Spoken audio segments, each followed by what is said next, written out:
December 8 is one of the most awaited and most celebrated of Catholic feast days. Today, the Blessed Virgin Mary was conceived without original sin. The Holy Bible says that God granted Mary exception from the original sin at the first moment of her conception, keeping her immaculate. The devotion to Mary, or what we call Marian devotion, is very strong in the Philippines, the biggest Catholic country in Asia.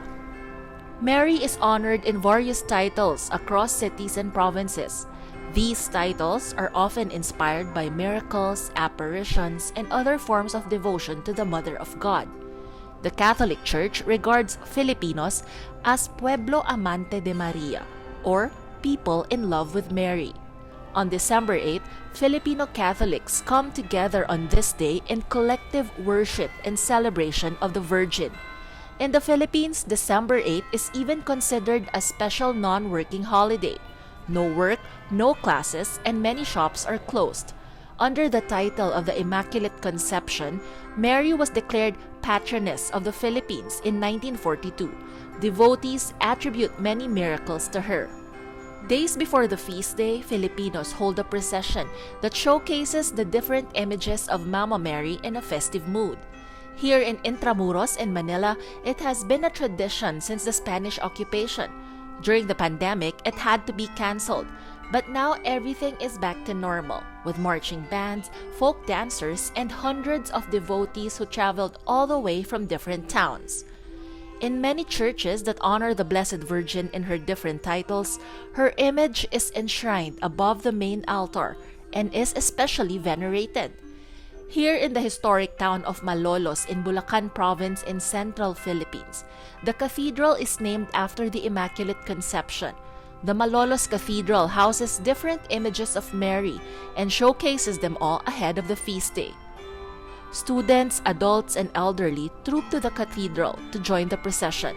Many people touch the different images while praying, while others take photos of the images and with the images. Kaya din po kami andito para din po kay Mama Mary dahil malapit na rin po yung birthday niya. And then, so every year po, talaga pumupunta po kami talaga dito ng mga friends ko para po manood po ng mga ganito. Like yung mga si Mama Mary, and then yung mga friends ko din po is like fan din po ni Mama Mary dahil nag-serve din po sila dito. Siyempre po, mas mahalaga pa rin pong i-celebrate natin yun kasi pagte-thank you na din po yun sa ginawa na po ni Mama Mary po para sa atin. 22-year-old Emil Roque has been a devotee for almost his entire life. His parents are Marian devotees and they offered Emil's life for Mary. Naging deboto ko ng Mahal na Birhen dahil sa ang nanay ko at ang tatay ko ay namiminto ko rin sa Mahal na Birhen at ang sarili ko pong buhay.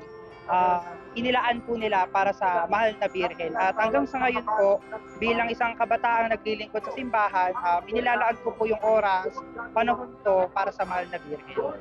Now he takes care of his town's image of Mary as the Lady of Assumption. He and his friends make sure that everything is in order when the image is being paraded and that the image remains intact all throughout. Si Maria ay isang mahalagang tao sa buhay ng mga tao. Bukod sa siya ang ina ng Diyos, malaki yung naging parte ni Maria sa kasaysayan ng kaligtasan ng tao. Dahil sa pamamagitan ni Maria, nabuhay sa kanyang sinapupunan si Jesus, na siyang nakatakdang magligtas sa kasalanan ng tao.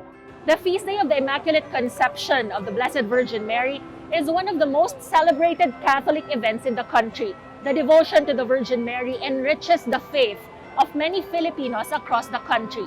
9 days of prayer or a novena leads up to the actual feast day. In many areas of the country, like here in Malolos, Bulacan, north of Manila, different images of Virgin Mary are paraded all over the area or the community in a shared spirit and love for the Mother of Jesus Christ. Camila Lamia, C Today, Bulacan, Philippines.